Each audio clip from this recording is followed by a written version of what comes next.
Вы на канале «Свобода Премиум», тут Алексей Знаткевич и наш гость сегодня Павел Демеш.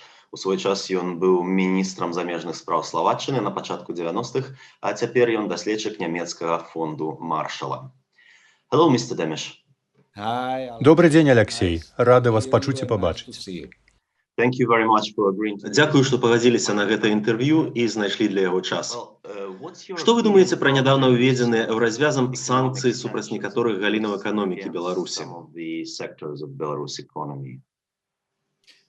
Well, before I start, I would just to say and set the framework that next month we will be commemorating. Перш чым адказаць, я б хацеў задаць кантэкст. У наступным месяцы будзе гадавіна сфальшаваных прэзідэнцкіх выбараў, якія стварылі беспрэцэдэнтны рух у беларускім грамадстве, а таксама адкрылі цалкам новы раздзел у стасунках паміж Беларуссю і Еўрапейскім звязам. Бо тое, што адбылося ў Беларусі ў жніўні мінулага году і падчас пратэстаў, якія адбываліся пазней, было беспрэцэдэнтным для краін усходняй і цэнтральнай Еўропы. Brought to European policymakers, but to European citizens as well. Для еўрапейскіх палітыкаў, але таксама і для грамадзянаў краін еўразвязу, гэта прынесла новыя веды пра Беларусь і пра яе народ. Хто гэтыя людзі, да чаго яны імкнуцца, якая ў іх гісторыя, якая розніца паміж двума сцягамі і дзвюма рэальнасцямі Беларусі. Я думаю, што калі паглядзець на апошні год, дык еўрапейскі звяз спрабаваў дапамагчы Беларусі развязаць гэтую сітуацыю праз пазітыўны і негатыўны ціск на краіну. Відавочна, што палітыка санкцый пачалася вельмі хутка, і ў той жа час еўразвяз выказаў падтрымку смеламу беларускаму грамадству, журналістам, а таксама тым беларусам, якія эмігравалі з краіны. Бо цяпер вялікая колькасць людзей, у тым ліку палітычныя лідары, былі вымушаныя пакінуць краіну. У асноўным яны з'ехалі ў суседнія Літву і Польшчу, але таксама і ў шмат іншых краін.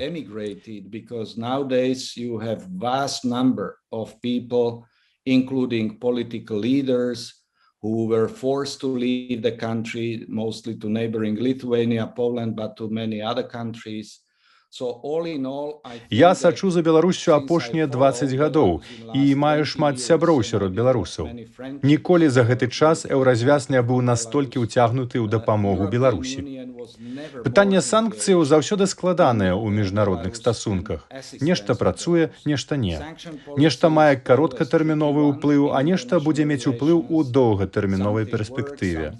Але агулам я рады, што еўразвяз цалкам усвядоміў, што такое Беларусь у 2020 і 2021 годзе. Я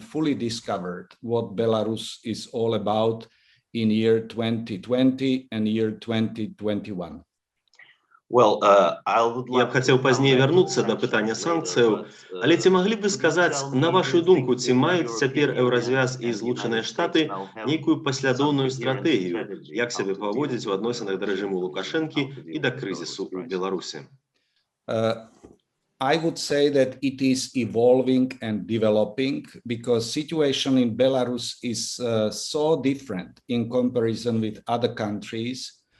Я б сказаў, што такая стратэгія цяпер выбудоўваецца і развіваецца, бо сітуацыя ў Беларусі настолькі адрозніваецца ад іншых краінаў.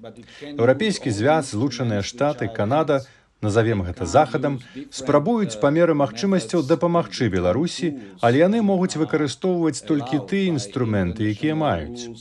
Мы не можам выкарыстоўваць інструменты, акрамя тых, якія дазволеныя міжнароднымі правіламі і нормамі. А ключавое адрозненне паміж Беларуссю і іншымі краінамі, якія пазбавіліся камунізму і спрабуюць развіваць дэмакратычны еўрапейскі лад жыцця, у тым, што Александр Лукашенка цалкам не такі лідар, якіх мелі мы. Ён перажыў 3 папаў рымскіх, 5 прэзідэнтаў ЗША, мноства еўракамісараў. Ён застаецца ва ўладзе ўжо 26 гадоў. Пасля апошніх выбараў, калі ён цалкам раззлаваўся на сваіх уласных грамадзян, ён пачаў беспрэцэдэнтную вайну супраць уласнага народу. І Лукашенка дэманструе беспрэцэдэнтную брутальнасць, жорсткасць і беззаконне. Для захаду гэта стварае вельмі цяжкую сітуацыю. У дадатак да ўсяго гэтага, я думаю, што Александр Лукашенка папросту садыст, як асоба. На маю думку, гэта таксама і выпадак для псіхіятраў. Ён развязвае садысцкія дзеянні ў вашых турмах. Ад мінулага жніўня ў зняволенні пабывалі больш за 35 тысяч чалавек, былі паведамленні пра смерць людзей, а цяпер у Беларусі больш за 500 палітычных вязняў. Такога няма ў ніводнай іншай краіне ў нашай частцы свету, таму для еўразвязу і ЗША надзвычай цяжка ціснуць на Лукашэнку, які разам са сваім апаратам службаў бяспекі кантралюе краіну і цалкам раструшчыў волю народу мець нармальную палітычную сістэму. Мы маем справу з рэжымам, які цяжка апісаць як нармальны. Таму ў нас цалкам ненармальная сітуацыя, у якой не будуць працаваць нармальныя інструменты і метады. У Беларусі адбудаваная цалкам іншая сістэма, якая не рэагуе, а Лукашенко дэманструе злосць не толькі на ўласны народ, але і на міжнародную супольнасць і спрабуе змагацца з санкцыямі ці з пакетамі дапамогі, якія еўразвяз спрабуе прапанаваць, каб у Беларусі была нармальная прадказальная ситуация. To apply to help Belarus to have standard, normal, and predictable situation. Well, coming back to sanctions, some people say that вяртаючыся да санкцыяў, некаторыя людзі крытыкуюць сектаральныя санкцыі, бо лічаць, што яны больш пашкодзяць эканоміцы і насельніцтву агулам, чым асабіста Лукашэнку. Але іншыя кажуць, што сектаральныя санкцыі павінны быць больш жорсткімі і поўнымі. Бо, па-першае, яны не ўступаюць у сілу, пакуль дзейнічаюць ранейшыя кантракты, магчыма, да наступнага году, а па-другое, там ёсць выняткі. Што думаеце вы, ці павінны санкцыі быць больш комплекснымі? І ці лічыце вы, што чым большым будзе эканамічны ціск, тым больш будзе шансаў на вызваленне палітычных вязняў і, магчыма, на нейкія перамовы паміж урадам і апазіцыяй? I think there are many people who are debating nowadays usefulness of sanctions. Думаю, што цяпер мноства людзей спрачаецца пра карысць санкцыяў. Ці рабіць іх вузкаскіраванымі, асабістымі, сектаральнымі і гэтак далей.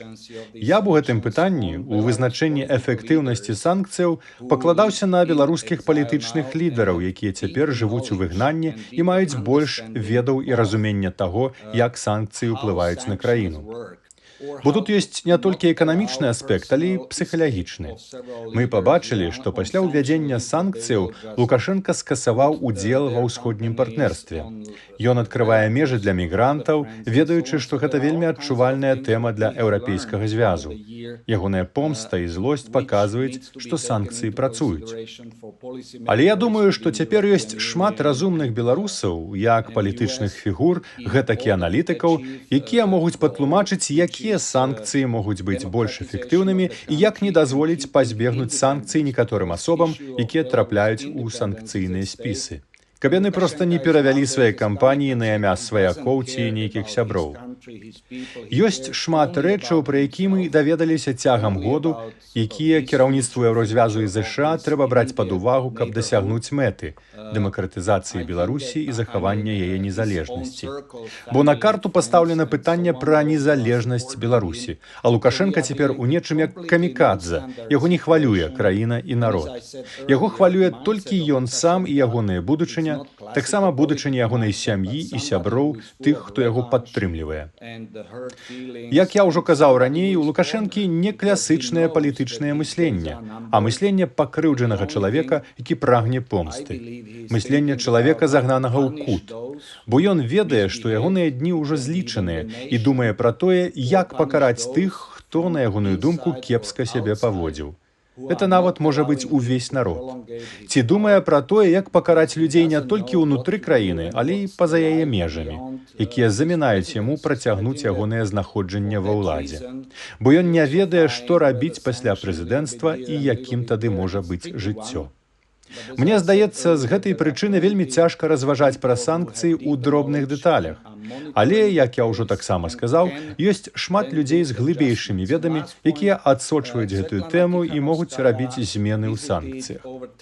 І апошняе. Святлана Ціханаўская за год наведала больш за 20 краінаў. Я сумняваюся, што нехта яшчэ з еўрапейскіх лідараў наведаў столькі краін за год пандэміі. І Святлану Ціхановскую прымаюць як кіраўніцу дзяржавы. Тут вельмі незвычайная сітуацыя. З аднаго боку, унутры краіны ёсць цалкам ізаляваны Лукашенка, а ў гэты час са Святланай Ціхановскай, лідаркай цяперашняй палітычнай апазіцыі Беларусі, вядуць перамовы як з кіраўніцай дзяржавы. А Літва нядаўна надала новы статус яе офісу як афіцыйнаму прадстаўніцтву беларускай дэмакратыі. Думаю, што гэта дапаможа еўрапейцам лепш зразумець дынаміку падзеяў у краіне, а таксама дапаможа палітыкам і іх дарадцам зразумець прыроду гэтай сітуацыі і вызначыць, якія будуць мэтавыя санкцыі, якая будзе дапамога і гэтак далей. And also help be it targeted sanction or sanctions or assistance and so on. Вы ўжо сказалі пра заклік Лукашэнкі да мераў у адказ, да адплаты. Ці лічыце вы, што Лукашенка мае рэсурсы пашкодзіць інтарэсам еўразвязу ў нейкіх адчувальных сферах? І што вы думаеце пра цяперашнюю сітуацыю з нелегальнымі пераходамі мяжы мігрантамі, асабліва ў Літву? Yeah, of course. I mean, we live in intertwined world. Lukashenko and Belarus is cooperating and having massive trade with European Union. Вядома ж, мы жывем ва ўзаемазвязаным свеце. І пры ўладзе Лукашэнкі Беларусь супрацоўнічае і мае вялікі гандаль з еўрапейскім звязам. Беларусь – важная краіна з вельмі канкрэтных геаграфічных прычынаў, бо яна месціцца паміж Расіяй і еўразвязам, паміж Захадам і Ўсходам. У краіне амаль 10 мільёнаў насельніцтва, і тут ёсць эканамічныя аспекты, пытанні бяспекі, але таксама і псіхалагічныя аспекты. Лукашенко, безумоўна, можа мець уплыў на бяспеку і стабільнасць у суседніх краінах і ў еўразвязе агулам. Але еўразвяз аб'ядноўвае цэлы кантынент і мае 500 мільярда 500 мільёнаў насельніцтва, мае агромністую эканамічную магутнасць. Не думаю, што нам варта баяцца дыктатара, які звар'яцеў. Я думаю, што ключавы момант у тым, каб не дазволіць яму кіраваць і катаваць уласны народ такім беспрэцэдэнтным чынам. Думаю, што Еўропа, асабліва пасля прымусовай пасадкі самалёта з Раманам Пратасевічам, цалкам прачнулася і пабачыла, што тут існуе гатоўнасць ужываць паветранае пірацтва, калі гэтыя людзі злуюцца і шалеюць. Думаю, што гэта быў пераломны момант для многіх тых, хто яшчэ думаў, што мы можам весці з ім перамовы. Многія беларусы ўжо казалі, што з гэтым чалавекам немагчыма весці перамовы. І гэта быў сігнал прачнуцца для ўсяго свету.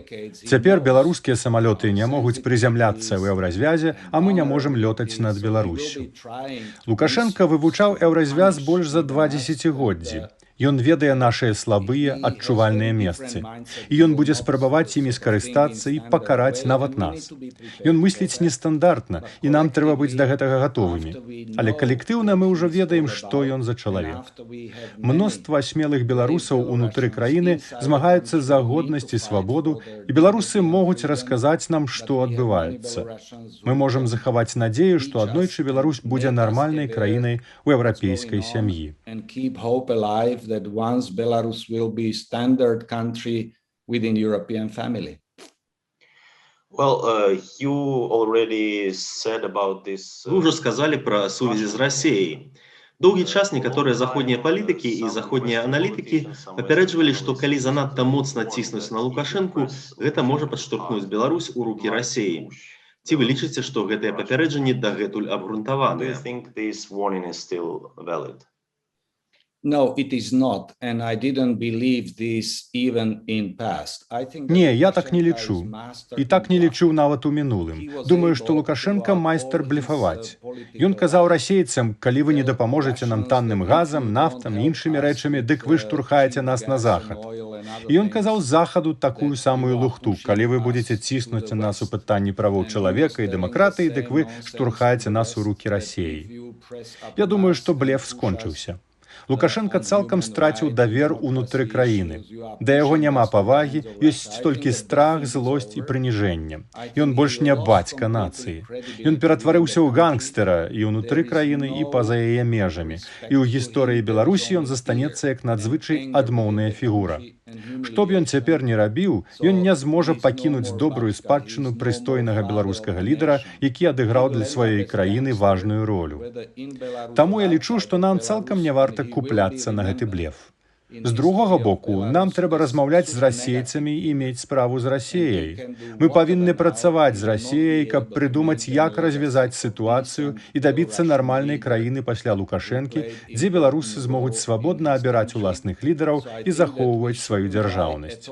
Это будзе дзяржаўнасць паміж еўрапейскім звязам і Расіяй. Нам таксама трэба ціснуць на ўсе міжнародныя інстытуты, у тым ліку на ААН, АБСЭ і Раду Еўропы. Не толькі Еўразвяз і ўрад ЗША, але і ўсе міжнародныя арганізацыі маюць быць часткай рашэння для гэтага крызісу. Гэта крызісная сітуацыя. Людзей катуюць, людзей арыштоўваюць, людзі не могуць жыць нармальным жыццём. Мы павінны ставіцца да сітуацыі ў Беларусі як да надзвычайнай. Нельга дазволіць ніводнай арганізацыі, у якую ўваходзіць Беларусь, ці якую хвалюе стабільнасць, бяспека і дабрабыт людзей у еўрапейскіх краінах, абыходзіцца з Лукашэнкам як з легітымнай уладай. Ён нелегітымны садыст, які спрабуе захаваць сваю ўладу і пакараць усіх і ўнутры краіны, і на міжнародным узроўні. Тут мы маем справу не са стандартнай палітыкай. So this is not standard politics what we are dealing with. Ці вы лічыце, што Расія можа адыграць канструктыўную ролю ў развязанні крызісу ў Беларусі? I think so. Так, я так лічу. Калі паглядзець на тыя выклікі, з якімі цяпер сутыкаецца Расія, унутры краіны і на міжнароднай арэне, я не думаю, што ў інтарэсах Расіі ствараць яшчэ адну прастору дэстабілізацыі ў сваіх суседзяў. Сённяшняя Расія змагаецца з COVID-19 і знаходзіцца сярод лідараў па колькасці смяротных выпадкаў. Калі паглядзець на графікі смяротнасці ад COVID-19 за апошні год у Расіі, Кітаі і, напрыклад, у ЗША, мы пабачым, што ў ЗША і Кітаі сітуацыя пад кантролем, а ў Расіі смяротнасць расце. Это будзе мець значны ўплыў на сацыяльнае жыццё, на эканоміку, на падарожжа і на іншыя рэчы, улічваючы расійскую дэмаграфію. Таксама сустрэча Байдена і Пуціна паказала, што новы прэзідэнт ЗША гатовы размаўляць з расейцамі. Не толькі пра Беларусь, але і пра мноства іншых нявырашаных пытанняў, звязаных з бяспекай і стабільнасцю. Пасля сустрэчы Байдена і Пуціна ў Жэневе, у Еўразвязе ідзе абмеркаванне, як размаўляць з Пуціным і Расіяй, як развязваць нявырашаныя пытанні. Я думаю, што ў часы пандэміі Беларусь для расейцаў мае быць адным з выпадкаў, дзе яны могуць паказаць цывілізаванасць, добрую волю, могуць дапамагчы развязаць гэтую крызісную сітуацыю ў сваім суседстве. І без сумневу беларусы і расейцы падзяляюць шмат рэчаў, гістарычна, псіхалагічна і гэтак далей. Я думаю, што без Расіі мы не зможам знайсці шлях, каб пераадолець рэжым Лукашэнкі, які, на маю думку, падыходзіць да свайго фіналу. Lukashenko regime, which I think is coming to the end. Я чуў наступнае меркаванне ад многіх аналітыкаў, у тым ліку расійскіх. Прыярытэт для расійскага кіраўніцтва, у тым ліку для самога Пуціна, захаваць Лукашэнку ва ўладзе, бо Лукашенка – гэта іх гарантыя, што Беларусь застанецца ў сферы расійскага ўплыву. Вы з гэтым не пагаджаецеся, так? No, I think that my feeling is that Не, маё адчуванне ў тым, што Беларусь з Лукашэнкам – гэта таксама і праблема для Расіі. Для іх гэта мае быць таксама прыніжальным, назіраць, як нехта, такі як Лукашенка, катуе людзей і цалкам ізалюе краіну. Это выклікае змяншэнне насельніцтва. Мноства беларусаў пакідае краіну, бо больш не можа ўявіць сабе жыццё ў Беларусі. Мноства таленавітых людзей эмігруе, а Лукашэнку гэта не хвалюе. Я адчуваю, што ў інтарэсах Расіі, каб Беларусь была нармальнай прадказальнай краінай, а пад уладай Лукашэнкі прадказальнасці ніколі не будзе.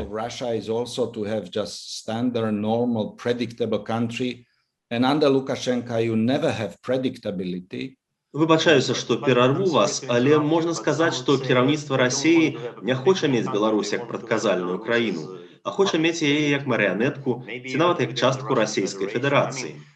Яны столькі гадоў талеруюць паводзіны Рамзана Кадырова, а ў Чачні за апошнія дзесяцігоддзі адбываліся нават горшыя рэчы, чым у Беларусі. Ведаеце, тут можна доўга спрачацца, і гэта пытанне адчуванняў. Бо няма ясных доказаў, якія я ці вы зможам скарыстаць як аргумент, каб паказаць, чаго хоча Расія, што адчувае яе кіраўніцтва і гэтак далей. Вы ж памятаеце, як шмат разоў Лукашенка прыніжаў нават Уладзіміра Пуціна. Лукашенка так шмат разоў прыніжаў Расею і расейцаў, паказваючы вышэйшасць Беларусі над Расеяй. Таму я не думаю, што ёсць сапраўды шчырыя стасункі паміж Уладзімірам Пуцінам і Александром Лукашэнкам. І я не веру, што расейцы захапляюцца Лукашэнкам ці маюць патрэбу ў такім становішчы Беларусі, як цяпер. Для іх гэта цяжка. Беларусь праблема для Захаду, але Беларусь гэта таксама і праблема для Расеі. Я не хачу сказаць, што расейцы надта далікатныя і што яны хочуць ад Беларусі тое або тое. Я не маю дастаткова ведаў у гэтым аспекце. Але я не веру, што расейцы мараць далучыць Беларусь да Расеі пасля таго, як яны пабачылі стаўленне людзей, асабліва маладзейшага пакалення, якое ўжо стала, можна сказаць, глыбока патрыятычным. Пасля той смеласці, якую беларусы паказалі за апошні год, не думаю, што рэалістычна стварыць з Беларусі яшчэ адну губерню Расеі. Акрамя таго, у Расеі ёсць мноства іншых праблем, якія трэба вырашаць і ўнутры краіны, і на міжнародным узроўні. Ім не да таго, каб эксперыментаваць з Беларуссю, гуляць з ёй як з цацкай. Я папросту гэта не веру, але гэта асабістая, а не аналітычная ацэнка. Personal, not analytical statement. My last question will be not about these feelings. Так, маё наступнае пытанне будзе не пра адчуванні ці інтуіцыю, але, магчыма, вы ведаеце нейкія інструменты, якія Захад можа скарыстаць, каб паўплываць на Расею і паспрыяць больш пазітыўнаму падыходу Расеі да развязання крызісу ў Беларусі. Магчыма, на гэты падыход могуць паўплываць рашэнні і крокі Захаду.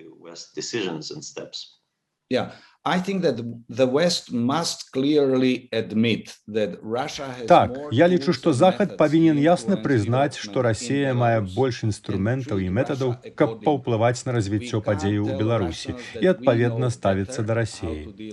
Мы не можам казаць расейцам, што мы лепш ведаем, як абыходзіцца з Беларуссю. Бо мы не ведаем гэтага лепш.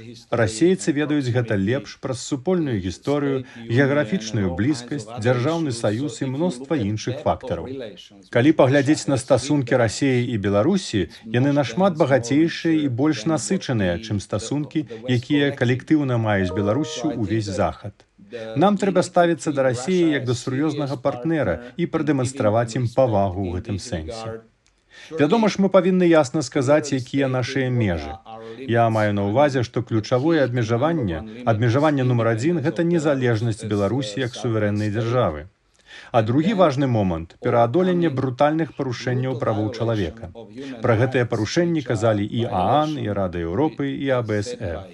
Нам трэба выкарыстоўваць шматбаковыя форумы, у якіх Расія бярэ ўдзел, каб паспрабаваць развязаць гэтую крызісную сітуацыю.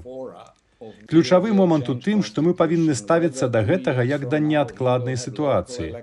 Нельга казаць, давайце паглядзім, ці Лукашенка ў наступным годзе памяняе канстытуцыю, ці правядзе ён праз 2 гады мясцовыя выбары, ці нешта яшчэ.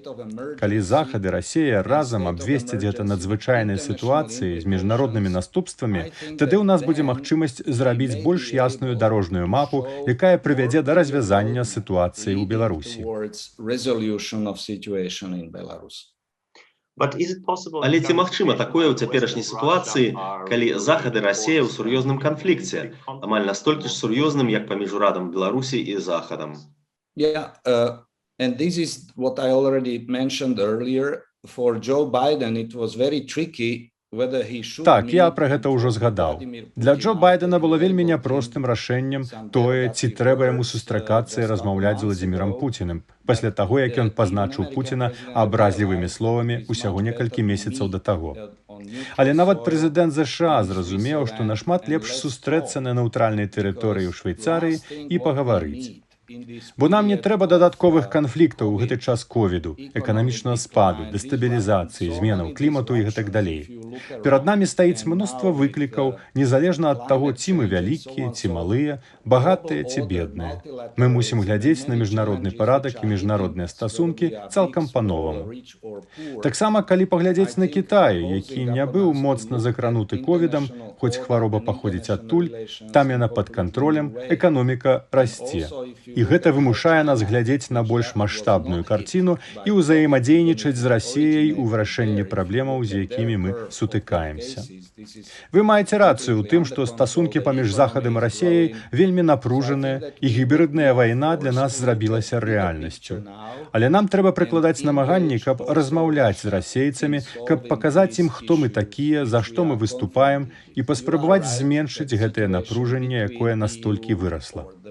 І я бачу, што з боку адміністрацыі ЗША і ўсё больш з боку еўразвязу ёсць жаданне знайсці спосабы гутарыць з расейцамі. І ў гэтым кантэксце Беларусь можа стаць адным з пытанняў, дзе мы можам здолець знайсці пазітыўныя рашэння, працуючы разам. І ў гэтым адрозненне ад некаторых іншых выпадкаў. Мне здаецца, што размаўляць цяпер пра Крым ці Донбас нашмат складаней, чым размаўляць пра тое, як дапамагчы Беларусі пад уладай дыктатара, ці як развязаць крызісную сітуацыю, якую мы там маем. Але мы пабачым, што з гэтага атрымаецца. Ад наступнага месяца шмат людзей будзе аналізаваць, што адбылося, як памянялася сітуацыя ў Беларусі і ў яе адносінах з суседзямі, і як з Беларуссю абыходзіцца міжнародная супольнасць. Мы зможам паглядзець, што адбылося, але ўрэшце сітуацыя вырашыцца толькі праз смеласць і ахвяры людзей унутры краіны. Мы звонку спрабуем прыкладаць усе намаганні, і канчатковы вынік будзе вызначацца змаганнем за свабоду ўнутры краіны і крокамі тых людзей звонку, якія хвалююцца за Беларусь. За тыя 20 гадоў, што я назіраю за беларускімі падзеямі, Беларусь ніколі не абмяркоўвалі ў еўразвязе настолькі часта, як за апошні год, са з'яўленнем Святланы Ціханаўскай у палітыцы. І нам трэба скарыстаць гэты імпульс, не змарнаваць яго і не дазволіць злу перамагчы ў краіне. Злу, якое ўвасабляецца ў Лукашэнку, але таксама і ў многіх іншых людзях, якія застаюцца з ім, усе гэтыя службы бяспекі, сілавікі. Гэта амаль як казачнае змаганне паміж добром і злом. І ў еўразвязе ёсць адчуванне, што мы не павінны гэта так пакінуць. Мы не можам дазволіць такім людзям, як ён, і людзям вакол яго, рабіць у 21 стагоддзі тое, што яны робяць. Тут гаворка пра нешта большае за палітыку. Тут вядзецца проста пра гуманізм у 21 стагоддзі і пра тыя падзеі, якія адбываюцца проста перад намі. І я думаю, што мы не павінны адварочвацца і заплюшчваць вочы, казаць, што гэта ўнутранае пытанне. Мне здаецца, што гэта маральнае пытанне, якое стаіць не толькі перад Беларуссю, але і перад іншымі краінамі, якім неабыякавы яе лёс. I think that it is highly moral issue confronting not only Belarus, but also countries which care about the country. Thank you very much. Thank you. Я нагадаю, з намі на сувязі быў Павел Дэмеш, былы міністр замежных спраў Словаччыны на пачатку 90-х, а цяпер ён даследчык нямецкага фонду Маршала. Вы можете подписаться на наш канал, калі ласка націснеце званочак пад гэтым відэа. Не губляйце свабоды. Жыве Беларусь!